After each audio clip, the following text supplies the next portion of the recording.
Magandang hapon po sa aking mga followers and mga fans. So today, ang ating ituro ay tungkol sa pag-compute ng grade kasi maraming mga estudyante ang hindi nakakaintindi kung paano kinocompute ang kanilang grade. So ngayon, aking ituturo po. Okay? So, sa DepEd, meron silang nilabas na memorandum. Ang title ay DepEd Order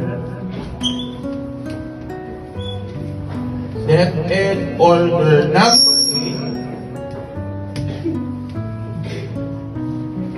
8, series of 2015.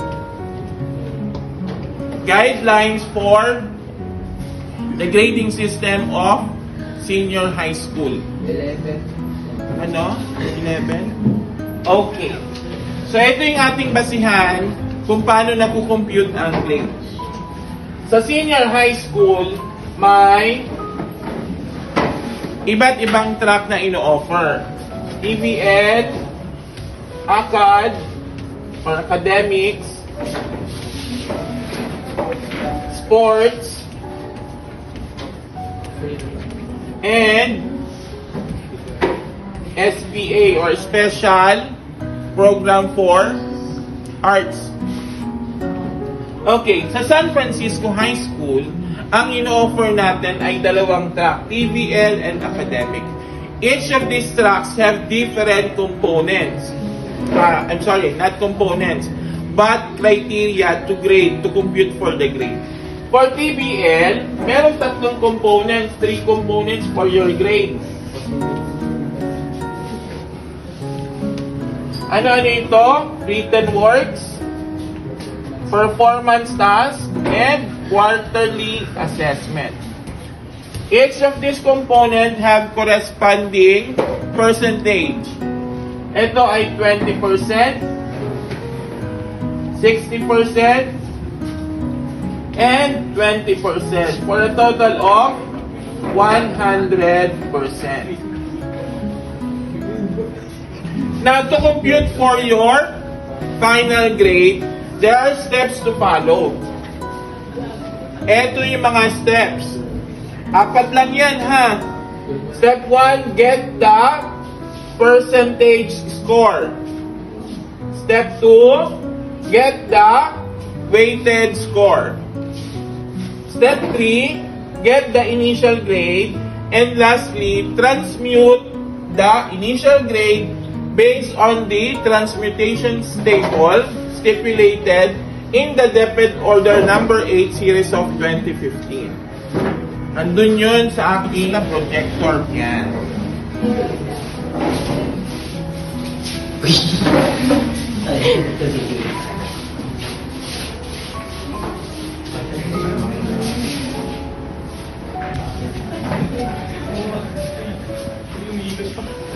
To the step. First step, getting the PS. Paano yan? So, sa written works, for example, meron kayong mga quizzes.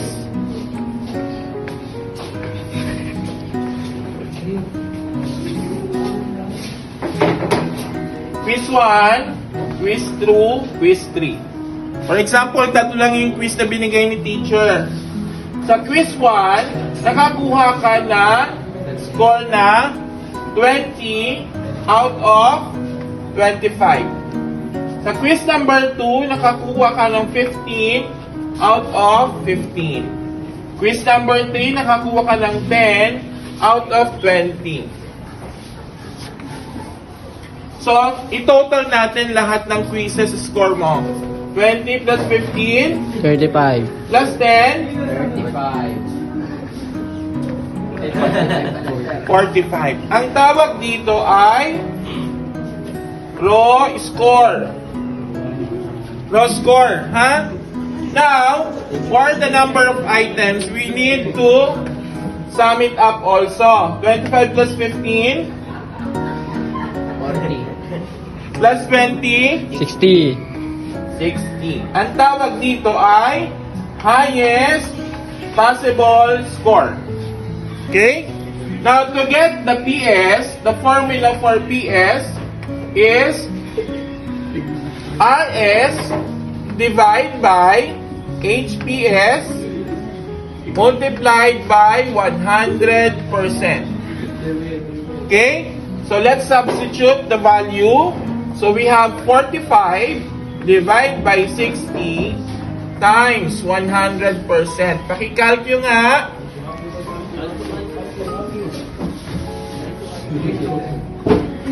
Okay.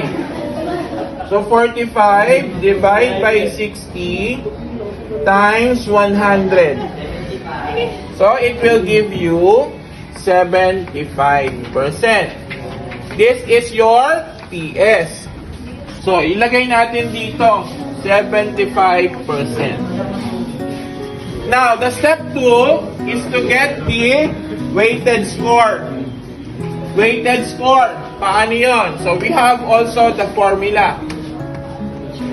So, PS times, ano ang ating corresponding equivalent ng written words? 20%.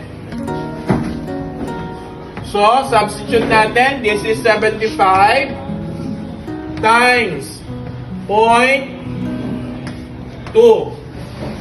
Okay? 75 times 0.2. This will give you 15. Ito ang ating weighted. Sulat natin. Ito pa lang ang ginagawa natin sa written works. Now, the performance task,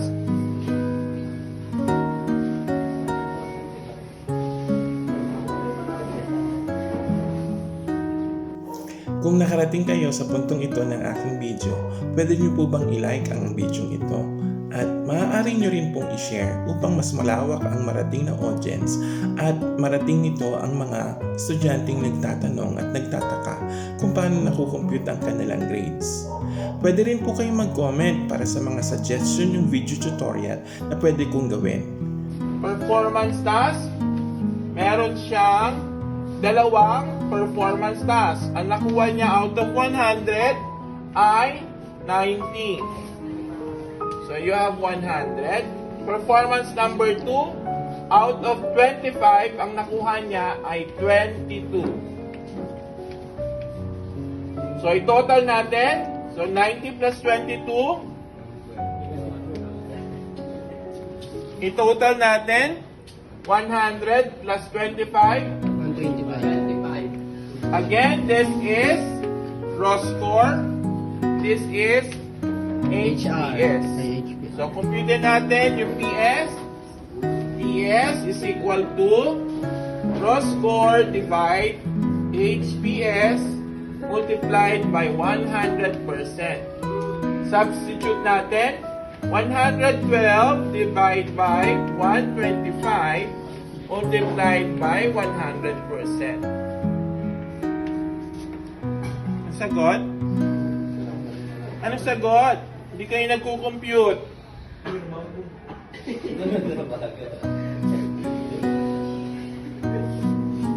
So, it will give you 89.6. Sulat natin dito. This is PS, 89.6. How about the weighted score? Sige, compute nyo nga.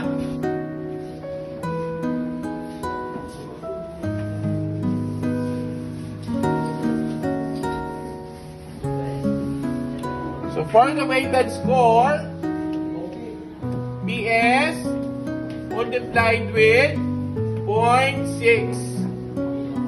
So, 89.6 times 0.6. This will give you 53.76. So, sulat natin. And lastly, for the quarterly assessment. So, 50 items yun, di ba? Halimbawa, ang nakuha ni Juan ay 33 out of 50. So, divide lang natin, PS, RS, divide by HPS, multiplied by 100%. Substitute, 33 divide by 50.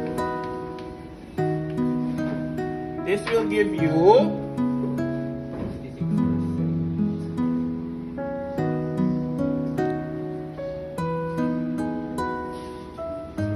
66.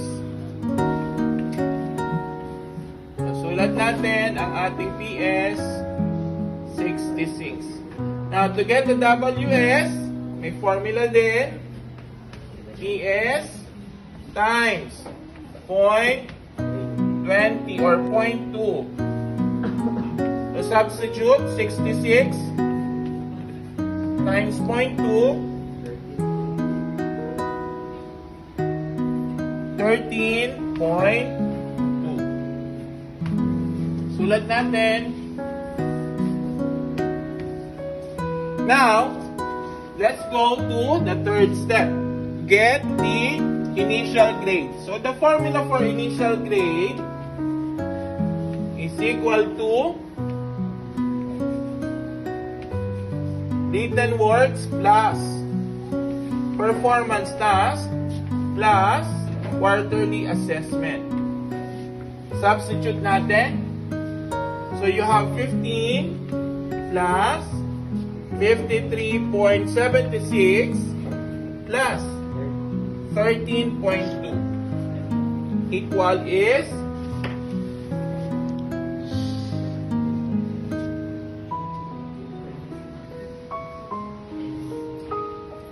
81.96. Now, this one is your initial grade. Last step is transmute. So, let's take a look at the transmutation table. So, this will be 81.96 falls under 90. Ano yan? Piniglalaruan mo.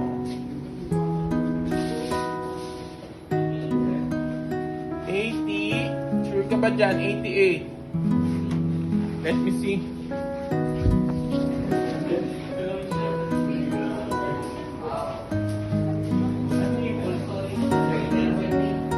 Ano yung total natin? 81. So this is falling under his. Here. 80.82 to 82.39. So 88 ang kanyang final grade.